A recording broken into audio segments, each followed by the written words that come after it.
The shouting had faded, leaving only the clink of dropped tools and the low hum of failure. The tank lay dead, not just broken, but abandoned. No one could fix it. No one wanted to. Mechanics walked out. Commanders gave up. In the hangar's shadow stood a limping man, weathered, silent, unnamed. Just another old soldier. Until he stepped forward. He didn't ask permission. Didn't speak a word. Just dropped his oil-stained bag and rested one hand on the cold, scarred armor. Others saw junk. He saw memory. Burnt fields, shattered roads, and men who never made it back. This wasn't just steel, it was a brotherhood buried in bolts. The iron shelter hadn't failed them. It had been left behind. And some promises aren't allowed to rust. If you feel something stirring already, stay with us. Like the video if you believe some men still carry their duty in silence. Subscribe if you honor the ones who speak through action. And share this with someone who knows what brotherhood really means. The rain clung to the hangar roof like it was trying to drown the place. Inside, the air stank of burned oil and wasted effort. The battle tank sat in the center like a rusted corpse. Tires deflated, panels torn. Its turret drooped like a man who'd seen too much. No one approached.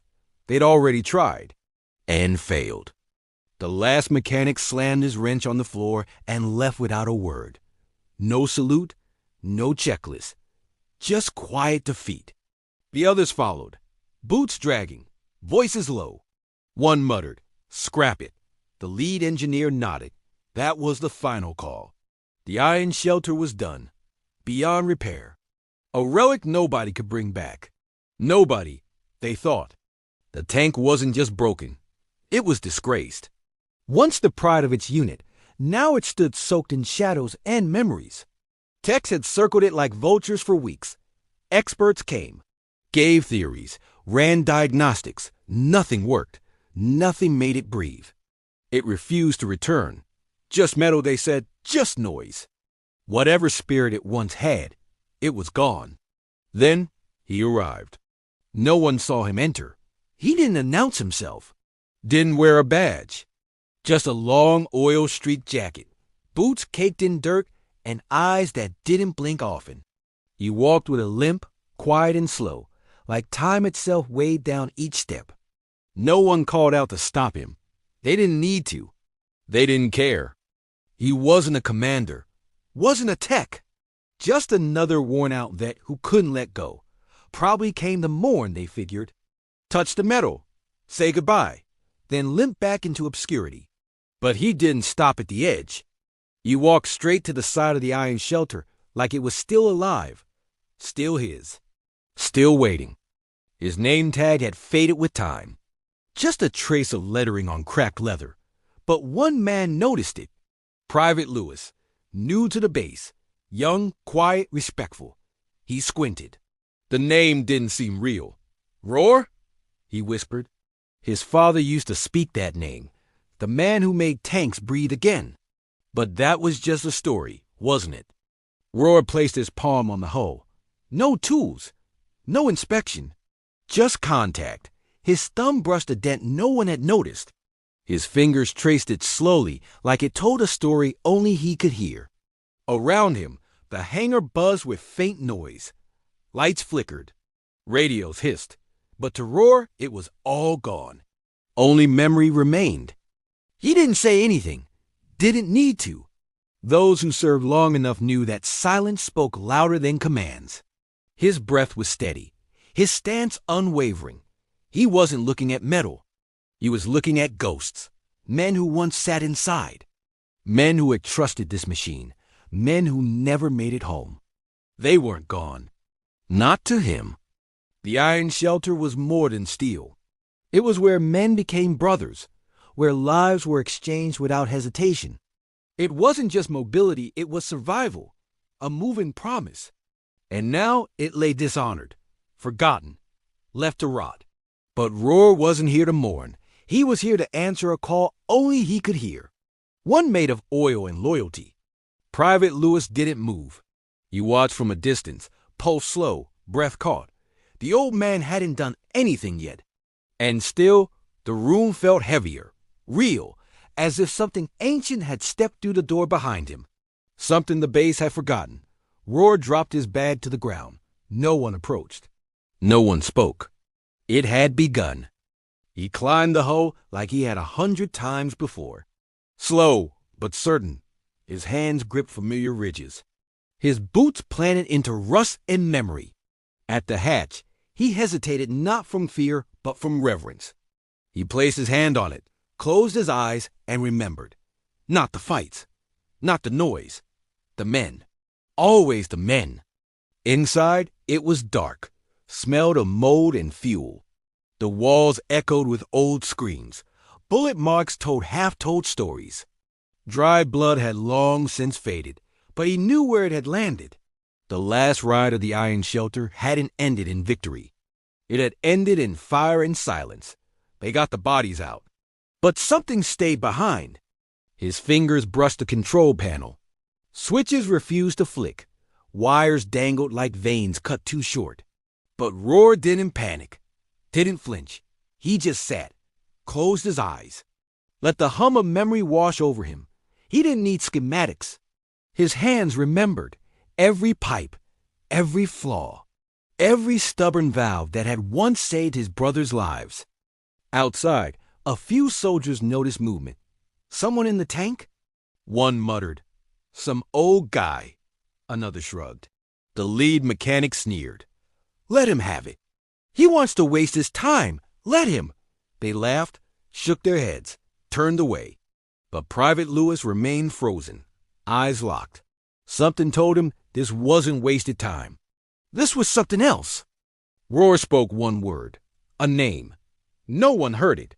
But inside the tank, it echoed, not through wires, through memory, through the ghosts of the iron shelter's last crew. He wasn't fixing a machine. He was asking permission. And deep in the tank's frame, something responded, a faint click. An old gear shifting from rest to readiness. It wasn't magic. It was loyalty. Every man leaves a piece of himself behind. Roar had left his inside this hull. Blood, sweat, time, brotherhood. Now he had come back to reclaim it. Not to move forward, but to make something right. To raise what others had buried. Because honor doesn't fade. It waits. Rusts, maybe. But it never disappears. Not if someone still remembers. He reached into his bag. The tools were old. Not shiny. Not digital. But they had names. Not etched. Spoken. One wrench had saved 3 men outside Fallujah. A wire cutter still stained from a blackout run in Basra. These weren't tools, they were comrades. He laid them out carefully, each one an extension of the hands that never gave up. He started with the ignition housing. Not where the text had started. Not where the manual suggested. He knew better. The soul of the iron shelter didn't lie in diagnostics. It lived in what everyone overlooked. His hands moved like they were reading Braille, feeling the tank's language, its grief, its silence. It spoke to him, not in noise and stillness. Private Lewis moved closer. He didn't speak, just stood in the shadows, eyes sharp.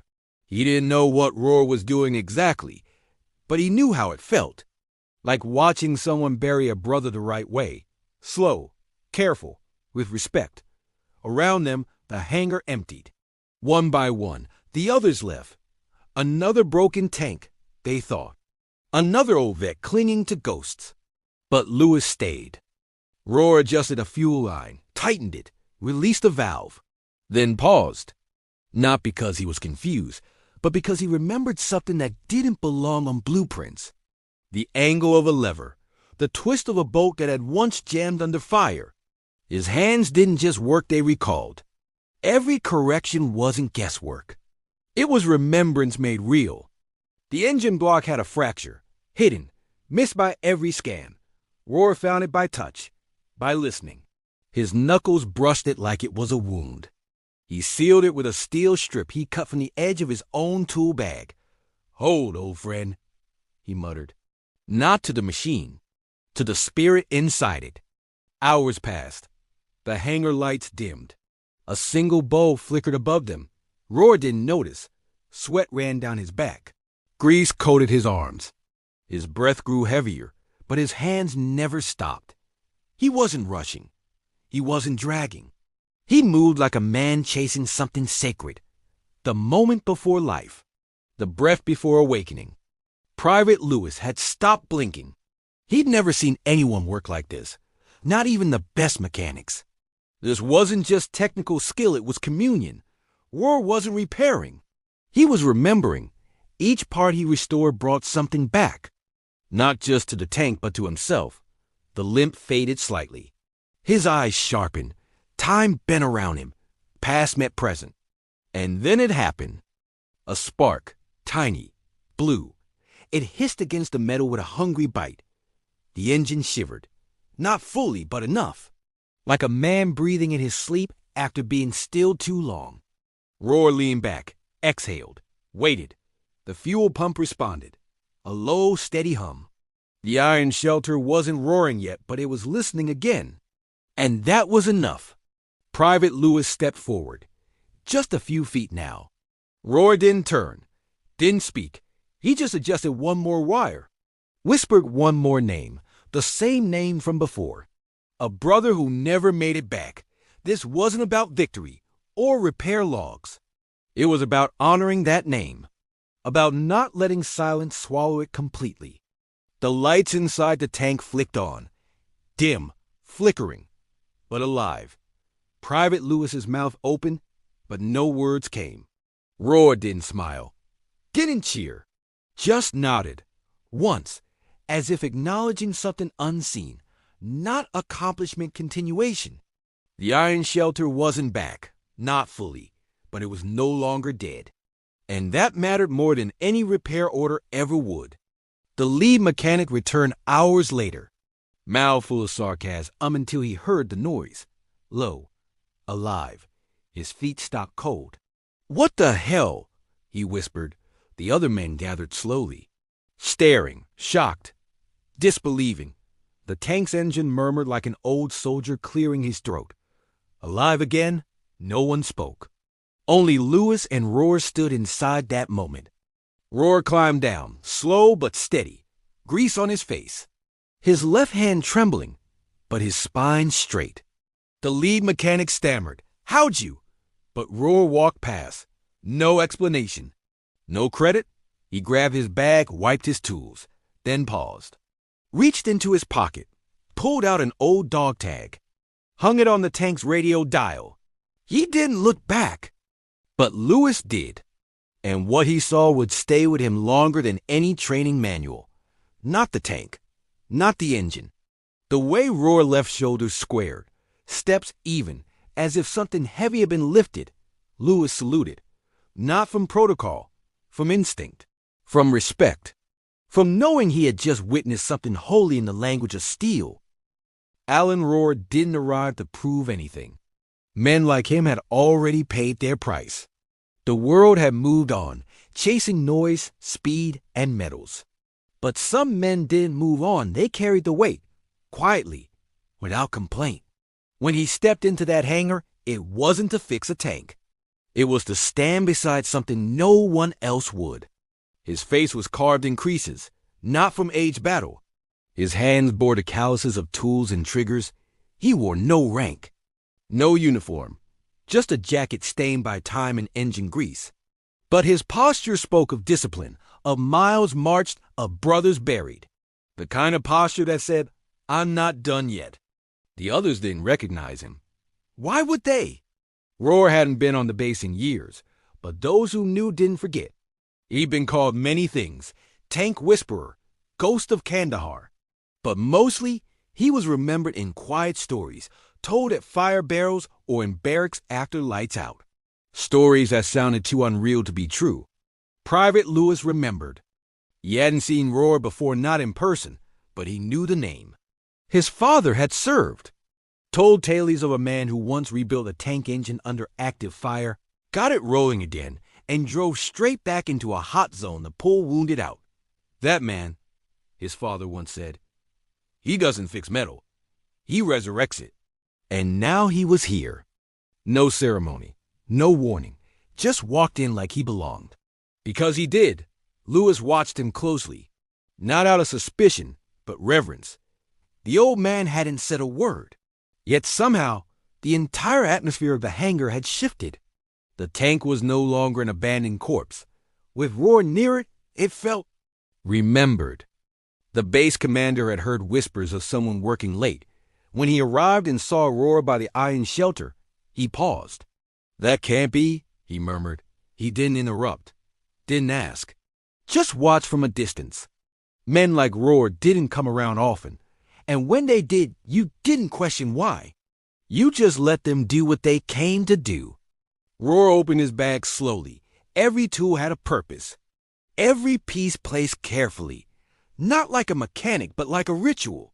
Each one had weight, not just physical, but historical. Wrenches with stories, sockets that had been held under shellfire. It wasn't a toolbox. It was a sacred kit. And this wasn't repair. It was remembrance. His silence was not emptiness. It was filled with discipline. Every breath measured. Every movement deliberate. Roar didn't waste effort. He moved like a man who understood that some machines didn't break from neglect, but from being forgotten. And the iron shelter had been forgotten long enough. Now it was time to remember what it meant to serve with honor. Lewis stood just outside the line, close enough to observe, far enough to respect the boundary. He didn't speak, didn't interrupt, just watched. Watched Roar lower himself into the cockpit like he was climbing into an old friend's arms. Not with fear. With familiarity, this tank had once carried him. Now it was his turn to return the favor. Inside the hull, the walls seemed to lean inward, like they recognized him. The seats, though worn, still bore his shape. He reached out, touching the dashboard not to control it, but to connect, to listen. Machines don't forget those who respect them. The iron shelter had seen many men, but Roar was different. It remembered him. He ran his fingers across the engine housing, paused, capped lightly. The same places he used to check under duress, with bullets pinging off the armor. His body remembered the rhythm. His breath matched the tempo. It wasn't guesswork. It was muscle memory. Experience doesn't fade, it just waits. And Roar had returned right on time. Outside, two corporals scoffed. "He's wasting time," one muttered. "Let the old man play." The other nodded. "No one's fixing that hunk of trash." But Lewis didn't move. His jaw clenched. Something told him this wasn't a game. Roar wasn't here to pretend. He was here to finish something. And men like him never leave anything unfinished. Roar's hand stopped at a cracked weld. He nodded slowly. "Still holding," he whispered. No one heard, but the tank did. Every scrape, every scuff, every scar, it told him where to begin. He worked without lights, without manuals. He knew the system better than anyone ever would. He didn't need instructions. He was the instructions. The fuel intake line had a bend. Someone had tried to patch it. Roar shook his head softly, not out of judgment, out of understanding. They tried their best, but their best didn't come with battlefield instinct. He replaced the line with a spare from his own pouch. Custom cut, worn, but reliable. Like the man holding it. Private Lewis had questions. So many, but he didn't ask. Not yet. Not while Roar was moving. He knew better than to interrupt a moment like this. He'd seen men in worship, in grief and fury, but this was something else. This was a man communing with steel like it still had a soul. And maybe it did. Roar adjusted his grip. His left hand trembled slightly. Not from fear from the residue of years, but the right, steady, focused, unshaken.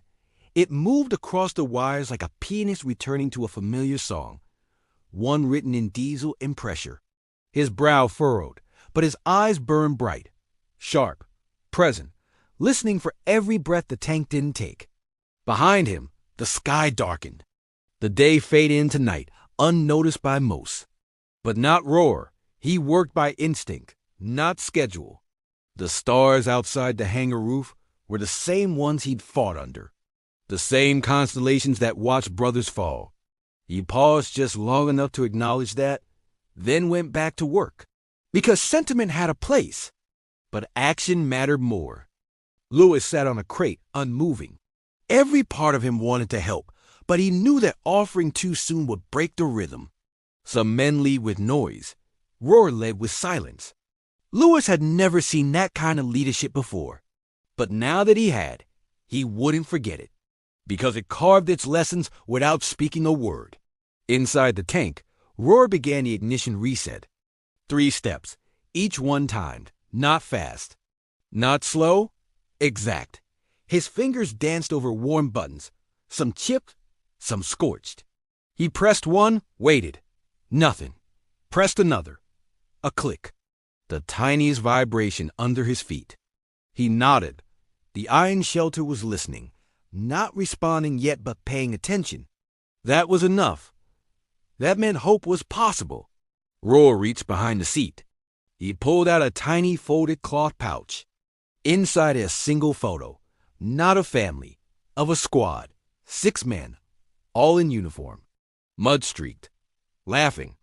All gone now, but Roar kept them with him. They were the ones who last rode in this tank. They were the reason he was here, not to honor their death, but their fight. He taped the photo under the dash. No words, just reverence. A mechanic might have seen that as irrelevant. A commander might have called it a distraction. But to Roar it was sacred. Those men had trusted this tank with their lives, and now he was trusting it to carry their memory. Not forward into battle, but into legend, where the stories would never rust. Lewis finally stepped closer. Just 1 foot, then another. He cleared his throat. Sir? Roar didn't look up. I heard about you. My father? Roar held up one hand, not harshly, gently. Not now, he said. And Lewis stopped. Because somehow, even in 2 words, Roar's voice carried more command than any briefing room he'd ever stepped in. The old man continued. The pressure valve had seized. He knew it would. That model always had problems when it sat too long. He reached for a file. Began sanding it smooth. Metal dust curled into the air. He didn't flinch. Didn't cough. Just worked. Focus. Intent. As if every second was a word in a sentence only he could finish. The valve turned. A breath escaped the hull. The iron shelter wasn't just reacting, it was cooperating. Roar had earned that, not by rank, but by memory, by service. Every repair was a conversation, every fix a reply. He wasn't forcing it back to life. He was inviting it. And slowly, bolt by bolt, it was answering, not because it had to, because it wanted to. Lewis moved closer again. This time, Roar didn't stop him. Grab the flashlight, he said. Lewis jumped to it, quick, silent. He handed it over without fumbling. Roar nodded. The kind of nod that meant more than thanks. It meant, you're listening. Good. Now keep doing it. Lewis stood by, ready to help, but mostly ready to learn. The hum returned. The starter unit clicked once, then twice, then silence. Roar adjusted one cable, another click, then a pulse. Small, but real. The tank wasn't roaring, but it was trying. Lewis felt it. That strange feeling when something lost begins to come back. It wasn't noise, it was promise. Like the first heartbeat after a flatline. Roar stood up straight. His back cracked. He winced. Then looked at Lewis. You ever served with a machine like this? Lewis shook his head. No, sir. I've read about them. But this one feels different. Roar nodded slowly. It is, because this one remembers. Lewis didn't ask what that meant. He knew better. Some things don't need explaining, only honoring. The base lights flickered again. One officer stuck his head into the hangar, saw the 2 figures beside the tank, shook his head. Still at it? He muttered.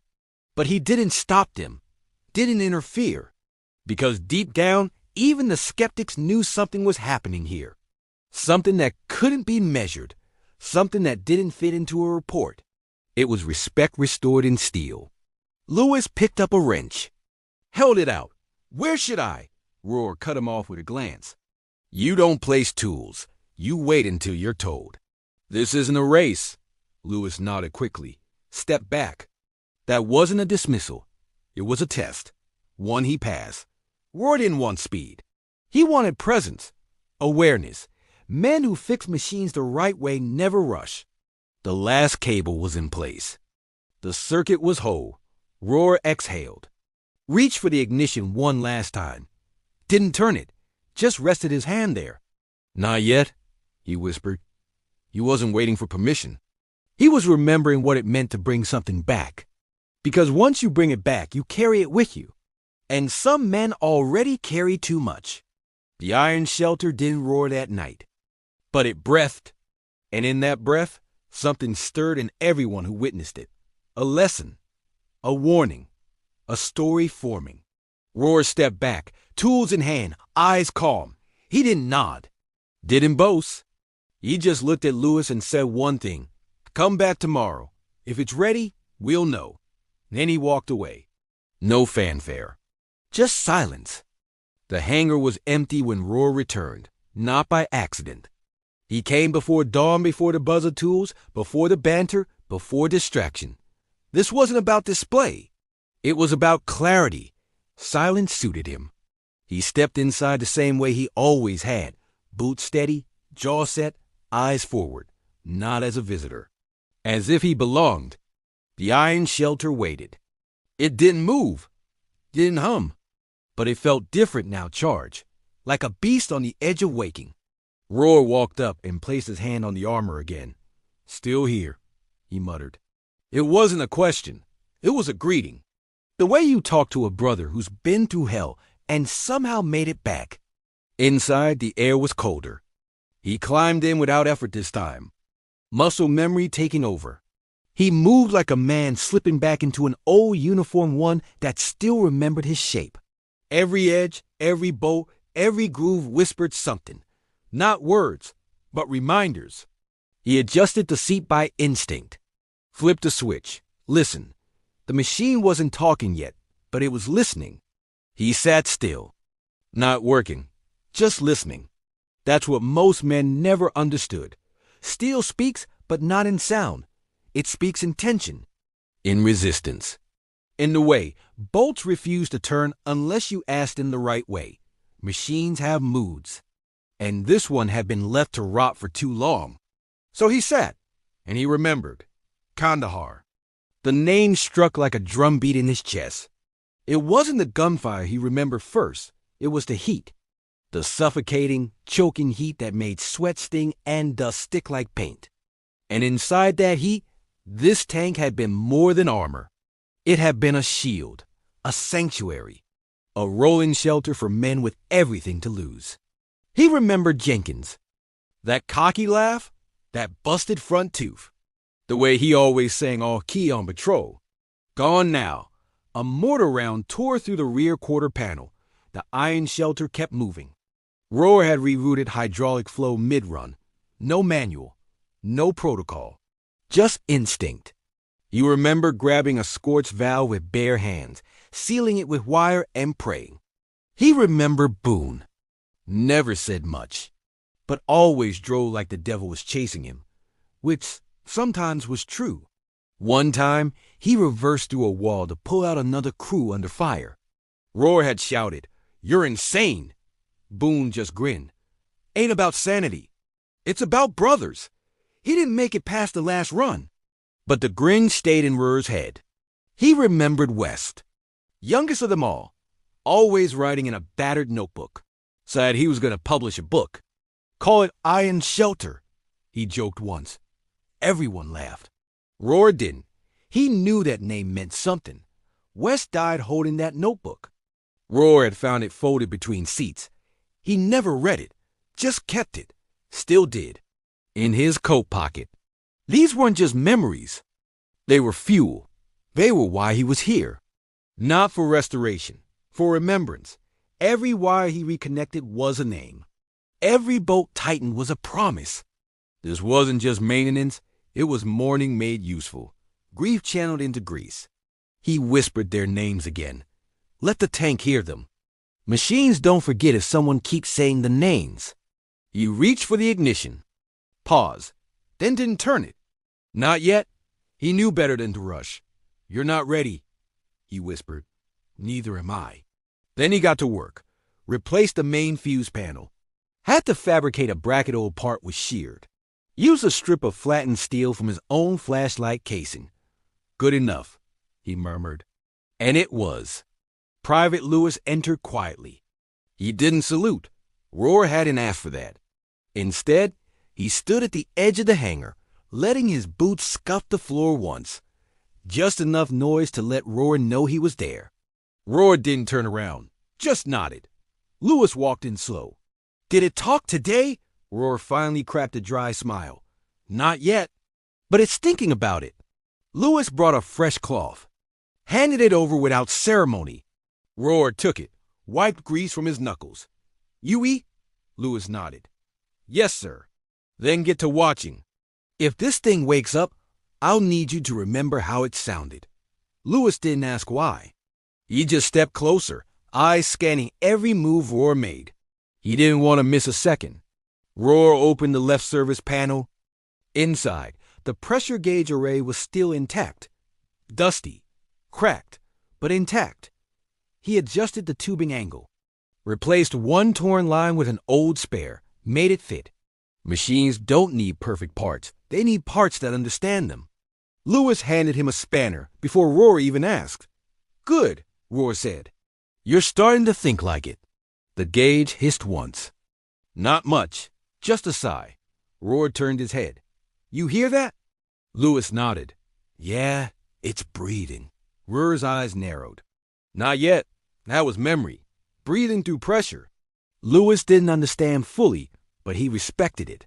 Whatever Roar was doing, it wasn't repair. It was communion. And the iron shelter was listening closer now than ever before. Outside the hangar, two lieutenants walked past. Is he still in there? One asked. The other shrugged. Still pretending he can bring that junk back to life. They laughed and kept walking. Inside, Lewis heard the words but said nothing. Roar didn't flinch either. Let him talk, he said. They've never bled inside one of these.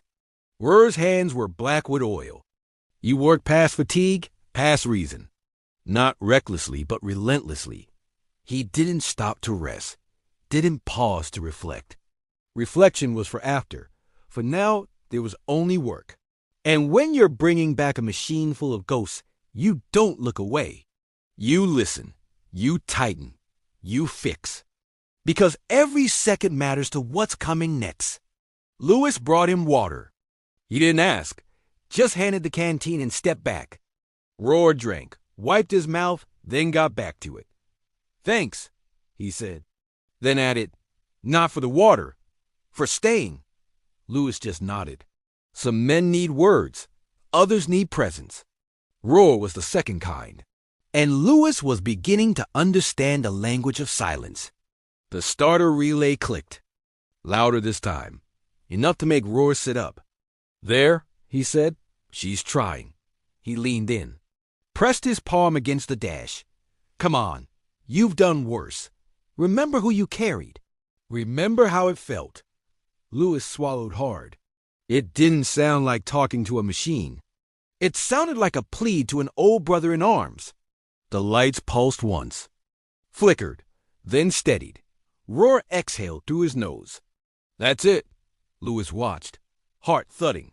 The glow lit up the cockpit in warm orange. It wasn't much, but it was enough. The iron shelter wasn't fully alive yet, but it was aware. Like a man in a hospital bed suddenly opening his eyes. That quiet jolt that changes everything. Roar pulled the lever halfway. Fuel lines trembled. Pressure built.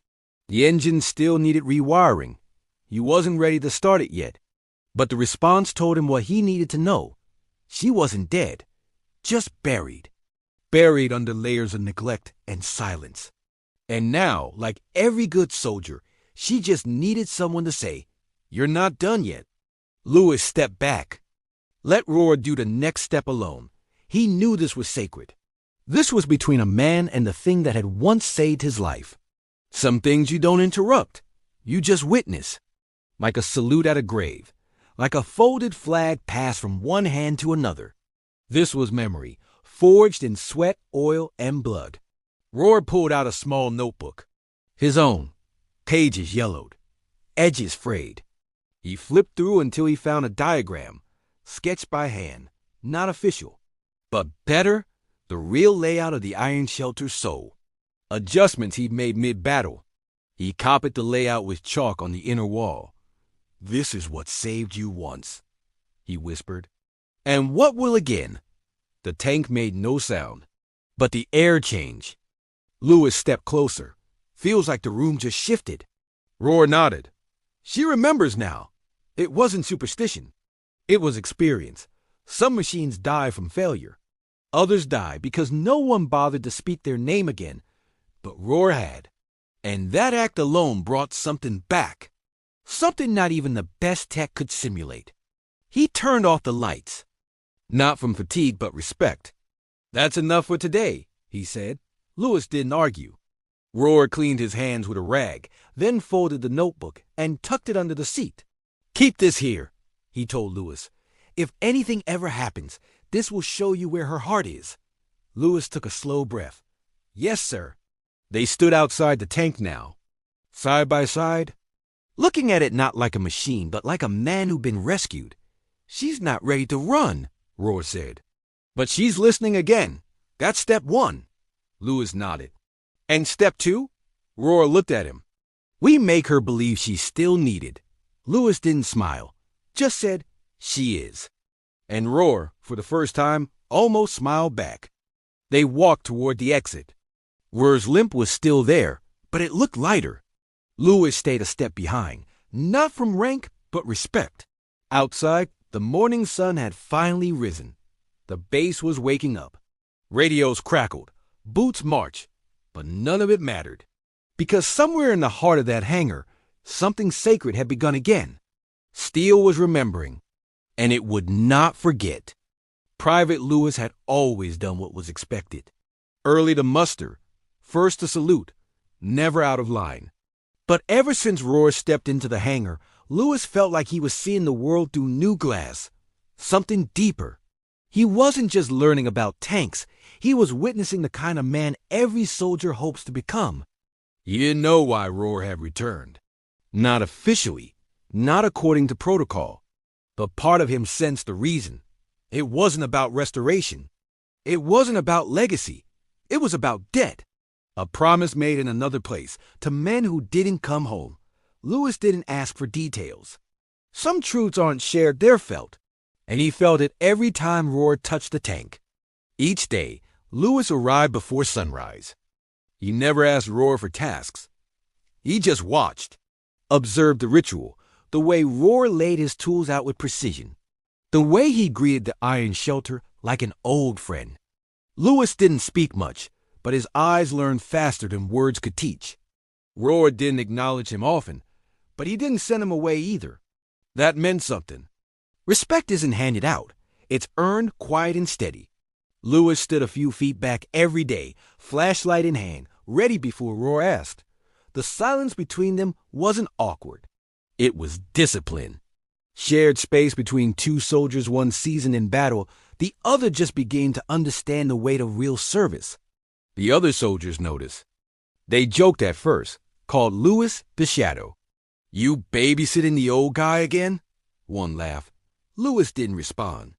Not because he couldn't, but because it wasn't worth breaking the silence for. Deep down, some of them were curious too. They just didn't have the courage to step inside that hangar and look the past in the face. Roar barely spoke during repairs. He grunted, pointed, occasionally muttered things like, "too tight," or "she remembers this joint." But Lewis picked up more from those 5-word sentences than from hours in training manuals. Because here, inside this hangar, history was alive. Not in textbooks, in tools, in tension, in the way steel waited to be treated like something sacred again. One morning, Roar motioned for Lewis to approach. "Here," he said, holding out a pressure gauge. "Tell me what it's doing." Lewis took it carefully, adjusted the setting. Too low, he said. It's stuck at 7, Roar grunted. Good. Now why? Lewis paused. Clogged intake. Roar nodded once. Better than most techs I work with. That was it. But for Lewis, it felt like a medal. The days stretched on. Not in boredom, but in repetition. Ritual. Some would call it slow. Lewis understood better. It was methodical, deliberate, like rebuilding a cathedral. Not just function, but reverence. Every screw turned with care. Every bolt tightened with respect. Roar didn't just restore the tank. He honored it. And through that, Lewis learned what real maintenance meant. The two of them worked in tandem now. Still mostly silent, but the rhythm between them was strong. Roar would reach, and Lewis would have the tool ready. Roar would pause, and Lewis would wipe his hands before he asked. It wasn't just chemistry, it was trust. And trust among soldiers is never loud. It's subtle, built layer by layer until it holds like welded steel. One afternoon, Roar stopped mid-task. His hand hovered over the dashboard. You hear that? He asked. Lewis listened. Nothing. No, sir. Roar tapped the side panel. Exactly. Yesterday this hummed at idle. Today it's flat. That tells you where the power line stress shifted. We checked the auxiliary first. Lewis scribbled a note. But more than that, he locked the pattern in memory. The mechanic crew poked their heads in once. Watched for 5 seconds. Then left. One whispered, It's alive in there. Not just a tank, something else. They didn't joke anymore. The laughter had stopped after the 3rd day. When they realized the iron shelter was no longer a scrap heap, it was becoming something they didn't understand. Something they'd have to respect, whether they liked it or not. One night, the lights failed. Whole base flickered. Power cut. Blackout. Generators hummed online slowly. Roar and Lewis stood inside the tank, frozen. Then, after a beat, Roar pulled a tiny flashlight from his coat. Clicked it once. We keep going. And they did. Even in the dark. Because some work doesn't stop when the lights go out. It continues because it must. Lewis finally asked one question. Why did you come back? Roar didn't answer immediately. Just kept working. Then softly he said, Because I owed it. Not just the men. The machine. We all made it back once. This tank rolled us through hell. I left it behind when I walked off base. Now I make that right. Lewis nodded slowly. That answer was enough. It made sense to him. Not logically, spiritually, soldiers form bonds, not just with each other, but with the things that carry them through. Helmets, rifles, vehicles. They're more than gear. They're part of the tribe. And the iron shelter had been part of Roar's tribe. Bringing it back wasn't just nostalgia, it was respect. A final salute to something that never asked for thanks. The days bled together. Each step forward was measured in sparks and vibrations. The tank wasn't ready to roll, but it responded more each time. The hum deepened. The lights held longer. Systems blinked in sync. Lewis felt it. Roar did too. Not pride. Not celebration. Something better. Recognition. The iron shelter wasn't being rebuilt. It was waking up. One morning, Roar handed Lewis a photo. It was the same one he'd taped under the dash days before. That's Boone, he said, pointing. Driver. Madman. Then West. Then Jenkins. For the first time, Lewis heard their names aloud. Each one carried weight. Roar didn't get sentimental. He just spoke the names like facts. But Lewis felt the undercurrent grief held in check by dignity. Lewis asked, What happened to them? Roar stared at the tank. They died in her. But she kept going, no anger, no blame, just truth. I fixed the drive in motion. Rolled us out with one arm. Saved the bodies. That was the last time she moved. She never stopped protecting, even in death. Lewis swallowed. She deserves to live again, Roar didn't answer. He didn't need to. The next task was the hardest. Roar had to open the blast panel. The same one scorched from the final ride. The seal was fused. Lewis offered a cutter. Roar waved it away. You don't force this open. Instead, he tapped the rim gently. You asked permission. Lewis stood back. Watched Roar slide a thin wedge under the seal. Slowly, it gave, like it remembered him. Inside the panel, the damage was brutal. Melted wires, warped steel, burn marks etched deep. Lewis winced, but Roar didn't blink. Still held. He said, took the blast and stayed sealed. That's loyalty. He pulled a wire, stripped it, and began rewiring by hand. She held when my brothers couldn't. His voice didn't break. But Lewis saw something flicker in his eyes, a storm barely contained. They worked in silence for hours. Lewis didn't need orders. He knew what tools to hand over, what panels to prep. Roar's movement slowed only once. When he reached for a cable and his hand shook, Lewis caught it, helped guide it in. Roar looked at him. No words, just a nod. And that nod carried more than most metals ever could. By now, Lewis didn't just respect the tank. He believed in it. The way some believe in flags or prayers or stories passed down from war to war. The iron shelter was no longer a machine. It was a memory that refused to be erased. And each bolt, each patch, was a refusal to let that memory rust in the silence. Roar had taught him that without ever trying. One night, Lewis came in alone. Roar had gone to rest, for once. Lewis stood in front of the tank and saluted. No audience, no order, just instinct. You carried them, he said quietly, and you'll carry us again. He placed one hand on the side panel. It was cold, still, but something about it felt steady, alive, like it approved. The next morning, Roar said nothing about it, but his eyes narrowed slightly when he saw Lewis adjusting a joint without being told. You're learning, he muttered. Lewis didn't smile. He just nodded. They got back to work, more synchronized than ever, like a crew, no longer just a mentor and student. Now brothers bound by grease and fire and the sacred hum of reborn steel. The base commander finally came by. He didn't interrupt, just stood at the hangar doors and watched. After a long pause, he said to his aide, They're doing something in there. The aide asked, Should we stop them? The commander shook his head. No, that man's earned the right to fix whatever's his, even if it's just memory. He saluted once, quiet, then left. That night, Roar closed the panel. The blast section was sealed again, clean, secure, stronger than it had been in years.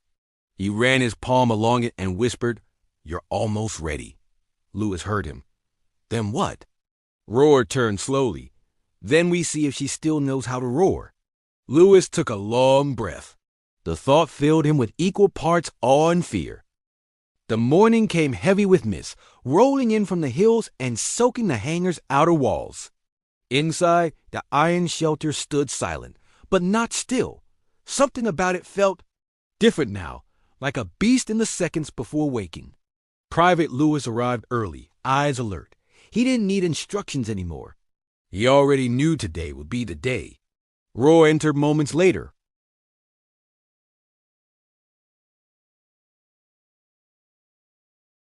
He didn't waste motion. Every tool picked with purpose. Every wire tightened with memory. This wasn't maintenance. This was ceremony. He checked the fuel lines again, reseated the ignition harness, cleaned the intake ports by hand. If she breathes, he muttered. She breathed proud.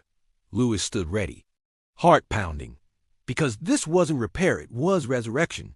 By mid-morning, the last bolt was in place.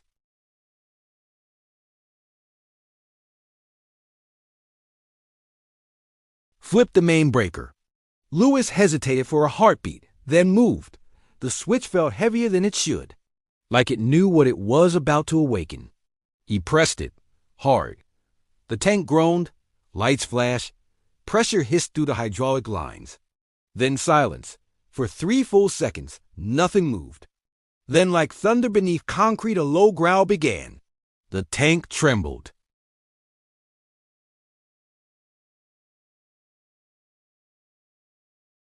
One by one they entered. No jokes, no sarcasm. Just wide eyes and cautious steps. The iron shelter roared again, louder now. A deep, steady thunder that seemed to echo off every wall. It wasn't deafening, it was commanding. A sound that told every man listening, I am not done. I am not broken. I live again. The lead mechanic pushed through the crowd.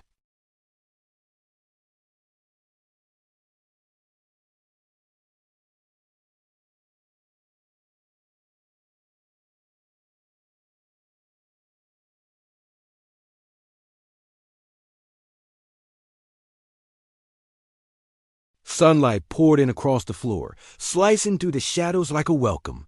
The iron shelter moved, slowly, with purpose, her treads carved into the earth like she'd never stopped.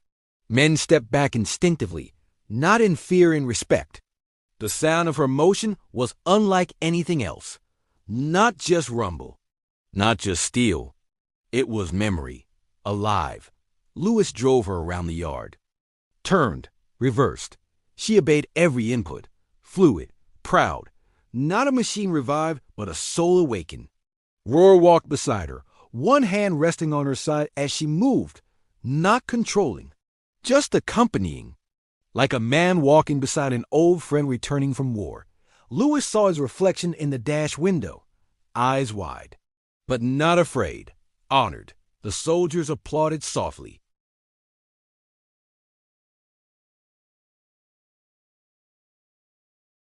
Placed his hand flat on the front armor and pressed his forehead gently against it. For just a second. A gesture no one was prepared for. No salute, no speech. Just contact. The kind of quiet that only a brother understands. You kept them safe, he whispered. You deserve better. Lewis looked away. The moment was too real. He stepped down from the driver's seat. Stood beside Roar, unsure what to say.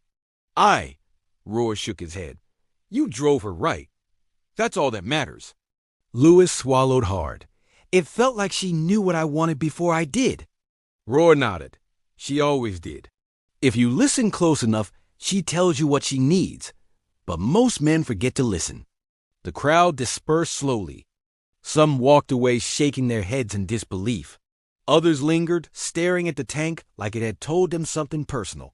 The base commander approached quietly. We're repainting the name, he said. Fresh coat, white lettering. He looked at Roar. You got a preference where it goes? Roar answered simply. Same place it was, right above the scar.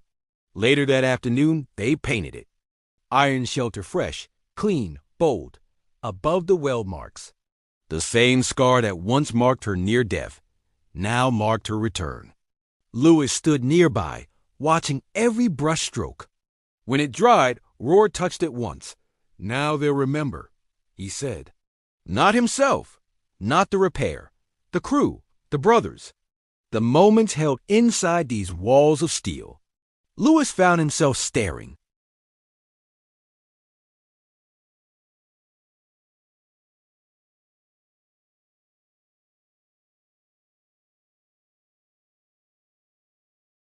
Not hidden, not locked away.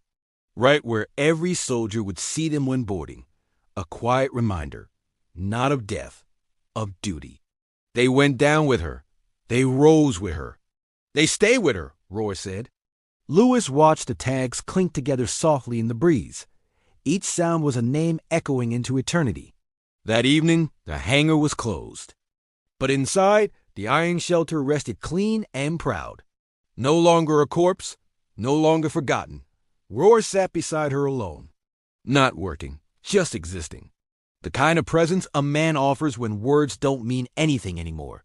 He sat still, breathing slow, as if the tank were talking to him in ways no one else could hear. Lewis returned after lights out. He brought 2 mugs, black coffee, no sugar, no cream. He handed one over. Roar took it with a nod. They sat in silence. Nothing dramatic. No speech, just 2 soldiers. One teaching, one learning, and a machine between them still warm from its rebirth. Lewis finally asked, What'll happen to her now? Roar looked ahead. Whatever she's called to do. The wind outside picked up, tugged gently at the flags, rattled the tin roof above. But inside, everything stayed still. Lewis finished his drink. "I think she's ready," he said. Roar nodded slowly. "Then you better be too." Lewis didn't reply. He didn't have to, because somewhere inside him, something had shifted. The boy who had arrived was gone. A man now sat in his place. Before he left, Roar handed Lewis a key. "Old, rusted. Keep it," he said. "Not for access. For memory." Lewis gripped it tightly. He understood. Some things aren't meant to be used. They're meant to be carried. A reminder that some doors open only once and only for the right reasons. And when they do, they change everything. They stood together one last time, looking at the iron shelter, calm in the moonlight. "You ever think she'll row out again?" Lewis asked. Roar's eyes stayed on the tank. "Only if men like you keep her story alive." He turned, picked up his coat, and walked toward the gate. The limp was still there, but lighter, and behind him the iron shelter gleamed alive once more. The hangar was quiet now. Not the defeated kind of quiet it once knew, but something newer and steady. The iron shelter stood clean under overhead lights, no longer a relic, no longer shame. It was something else now. A symbol, a story made solid in steel. Private Lewis came early, just to stand there, no task, just presence. He didn't need to fix anything.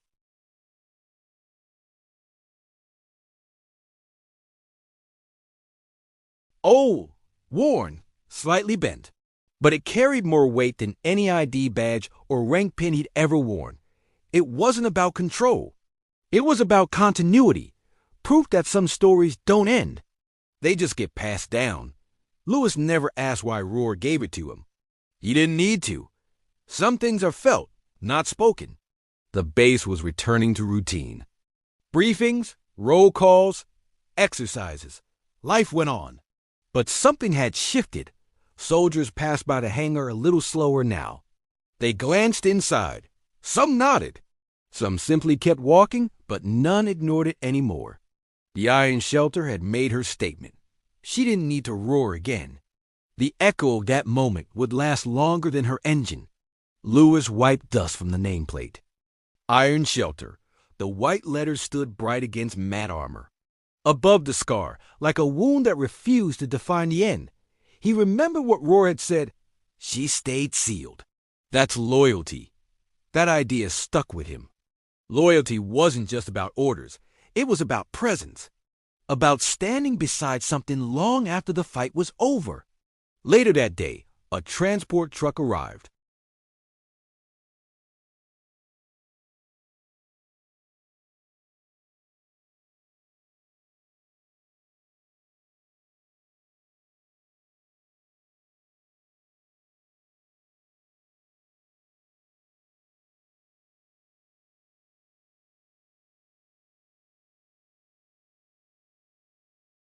Not a graveyard, a place of honor. Machines, weapons, and gear displayed with respect. The iron shelter would rest there not behind glass, but in the open. Still reachable, still touchable, still present. Lewis had arranged it. Roar never asked for recognition, but Lewis knew the story had to be told. Not through words, but through visibility. At the memorial, volunteers awaited them. All former soldiers, older now, weathered, but eyes sharp. Hands steady, they helped guide the tank into position. No commands, just gestures, like they already knew the choreography. When the treads touched the concrete platform, the air changed.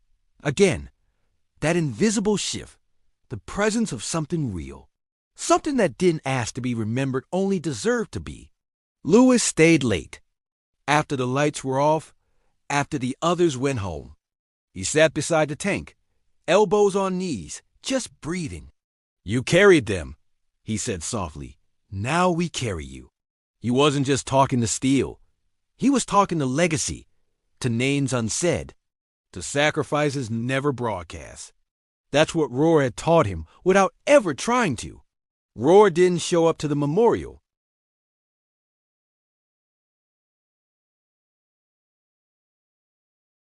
scrawled on the back of a fuel receipt. Fix what others abandon, and don't talk too much. That was it. No signature. Just grease smudge print. Lewis smiled. That was Roar, always speaking the truth with fewer words than necessary.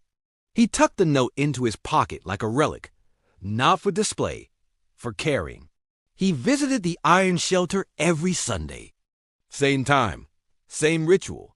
Wipe the hull, check the bolts, touch the nameplate. Not to preserve the machine, but to preserve what it represented. Over time, younger soldiers began joining him. At first out of curiosity, then out of respect. No one turned it into a ceremony. It became tradition the same way all real traditions do quietly. One morning, a boy showed up with a sketch pad.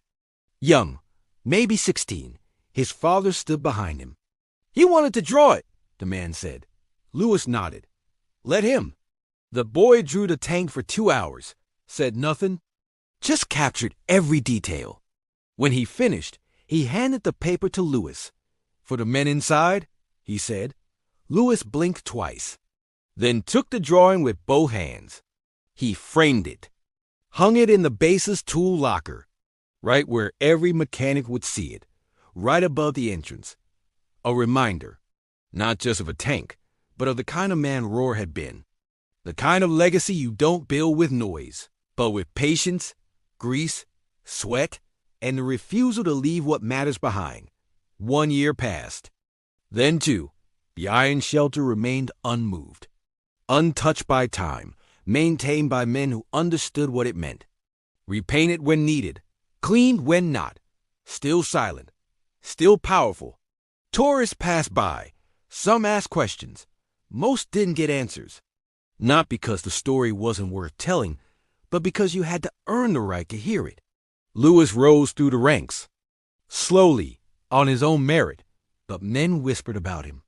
That's the one who brought the iron shelter back. He never corrected them, never explained it wasn't him, that it was Roar, that it was the machine, that it was memory. Instead, he just nodded. Because sometimes letting the myth grow is its own kind of respect. One evening, a letter arrived. Handwritten, no return address. Inside, a single line. Still fixing things no one else will. It wasn't signed. Didn't need to be. Lewis smiled, folded the note carefully, added it to the old photo, kept them together in his locker, along with the key, along with the silence. Together, they formed the weight he was proud to carry. The iron shelter remained. Even when technology changed, even when newer machines came, she wasn't replaced. She wasn't compared. She was her own category, untouched by upgrade, because you don't improve on legend. You preserve it. You point to it and say, this mattered. And you hope the right kind of men are listening when you do. Lewis gave one final order before deployment.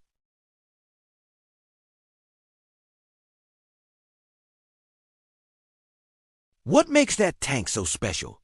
And every time, someone older would answer the same way, because she came back when no one believed she would. That was it. No details. No history lesson. Just a phrase that said everything. And those who understood, they'd nod, and those who didn't, eventually, they would. One winter morning, Lewis stood beside her again. Snow fell lightly. Silence wrapped around the memorial like a blanket. He placed one hand on the hull, cold, firm, familiar. Still here, he whispered, and he knew she always would be. Because some engines aren't powered by fuel. They run on memory, on honor, on men who refuse to let things rust just because the noise fades. And so she stood, treads unmoving, armor worn but unbroken. A monument, not of war, but of brotherhood. A story forged in the quiet between explosions, of grease-covered hands and promises kept. The iron shelter, not just a tank, a witness, a grave, a rebirth, and now a legacy in grease, one that would outlive everyone who touched it. Because some machines don't break. They wait.